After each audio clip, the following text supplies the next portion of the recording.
그때 대치동에 음마아파트 살았었어요. 10년 동안을 해외 생활을 했으니까 빚을 수천만 원 졌다고 그랬잖아요. 이자가 엄청나게 비쌀 텐데 수입이 당장 떨어졌으니까 이거 큰일 났다. 빨리 집을 줄여서 이사 가야 되겠다.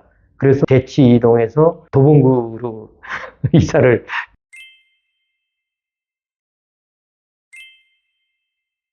예, 안녕하세요. 저는 주택연금왕 채널의 이영찬이라고 합니다.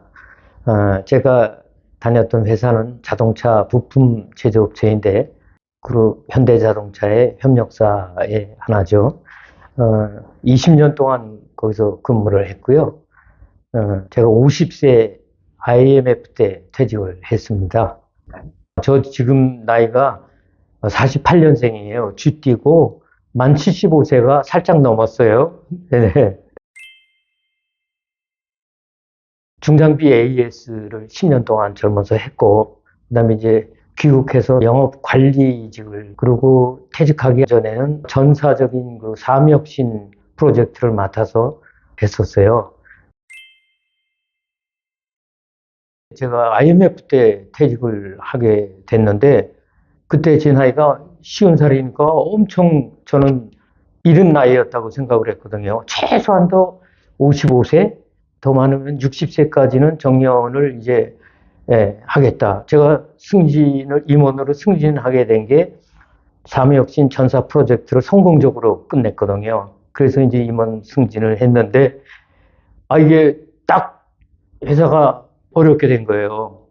그 당시 이 IMF 때 대기업들도 상당히 자금으로 어려웠거든요. 이제 구조조정을 하는데 제가 자원을 했어요. 명예퇴직을 해야 되겠다.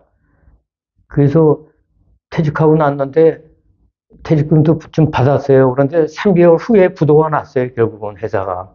그런데 저는 퇴직금도 다 받고 그때 부도 나가지고 그때 퇴직한 사람들은 퇴직금도 그 한참 후에 받게 됐는데, 하여튼 여러 가지 운들이 좀 많이 따라줬죠. 그때 함께 다녔던 사람들 중에서 아마 지금 생각해보니까 거의 한 절반 이상이 명예퇴직한 것 같아요. 네.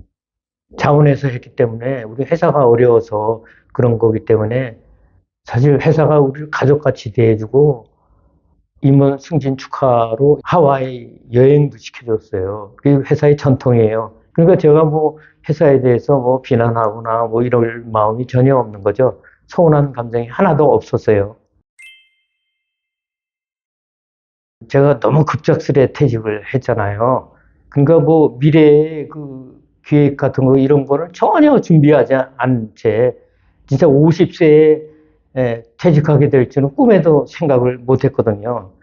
그래서 이제 앞날이 이게 어려워지겠구나, 순탄하지 않겠구나, 이런 생각을 하고, 가족들도 이제 어려워졌죠. 이제 아빠가 수입이 없어지고 그러니까 학교 다니는데도 이제 우울한 가운데 그런 암울한 시간들을 한동안 가졌었죠.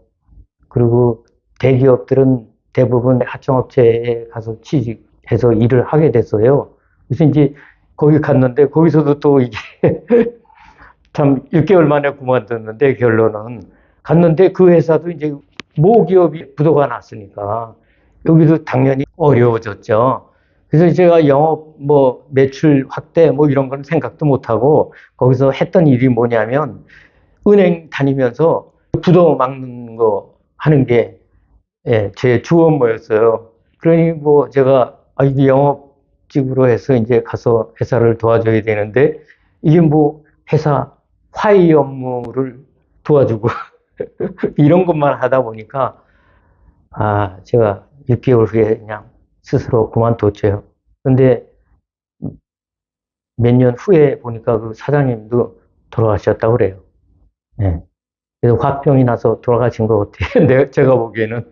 예, 참 어려운 그런 상황을 맞이했는데, 그래서 이제 여기저기 그 인력 풀마다 좀 유명한 데도 가봤고, 하도 안 돼서 뭐 잡코리아 뭐 이런 데도 해봤고, 그런데 역시 나이가 50 넘으면 받아주는 데가 없더라고요. 더군다나 IMF 때니까 그게 가능하겠습니까? 그래서 참 어려운 상황을 겪었죠. 그러다가 우연히 그 해외 프로그램을 제가 하게 됐는데 자기를 알고 또 여러 가지 작은 능력들을 배우면서 결국은 성공하게 하는 그런 프로그램이었는데 그 프로그램을 하면서 제가 나갈 방향을 거기서 정하게 된 거죠.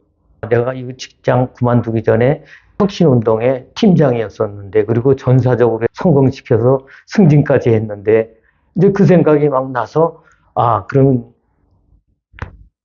이거를 한번 알아봐야 되겠다. 그래가지고 여기저기 이제 알아보다가 폴 마이어의 그 다이나믹 퍼스널 리더십 이런 그 프로그램을 이제 하게 됐죠.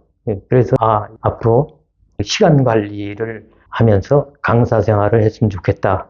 그래서 그 당시에 강사협회도 또 얼른 가입을 해서 거기 가서 또 연수하고 또 실습도 하고 한동안 이제 시간 관리 강사로 지냈죠. 그래서 한 10년 동안 이런저런 일 이제 하다가 60세가 돼가지고 그때 택시 운전을 하게 됐어요. 택시는 제가 그 은퇴하고 그때 어디 살았었냐면 대치동의 음마아파트 살았었어요.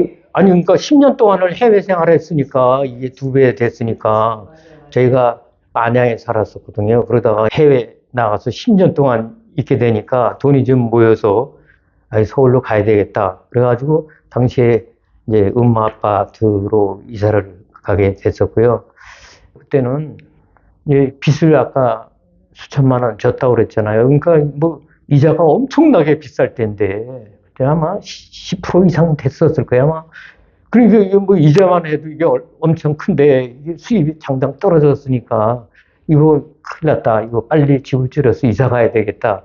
그래서 저기 대치동에서 저 도봉구로 이사를 가게 됐고요. 그래서 이제 뭐 여러 가지 일을 하다가 결국은 퇴직금도 다 떨어지고 제가 그만둘 때 그 국민연금까지 일시금으로 받아가지고 다 했었어요. 그래가지고 그 받은 것들이 이제 다 떨어지게 되다 보니까 고민을 많이 하다가 중동에서 같이 일하던 친구가 전화가 왔어요. 어느 날 형님 저기 평택에 미군 부대 그 앞에서 주택을 하나 지금 싼 값에 장만을 하고 거기서 운전 한 10년 하시면 나중에 집값이 엄청 오를 거다. 운전하면서 물론 이사하는 걸 한번 생각해 보라. 이렇게 얘기를 하더라고요. 그래서 그거 괜찮겠네. 그래서 그러던 와중에 그 벽에 전화번호가 하나 딱 있더라고요. 운전자 모집. 그래가지고 그런데 전화를 했더니 뭐 평택에 안 내려가셔도 됩니다. 용산에서 하십시오. 그래서 얼마나 좋았는지 몰라요. 그래서 이제 용산에서 이제 계속 하게 된 거죠.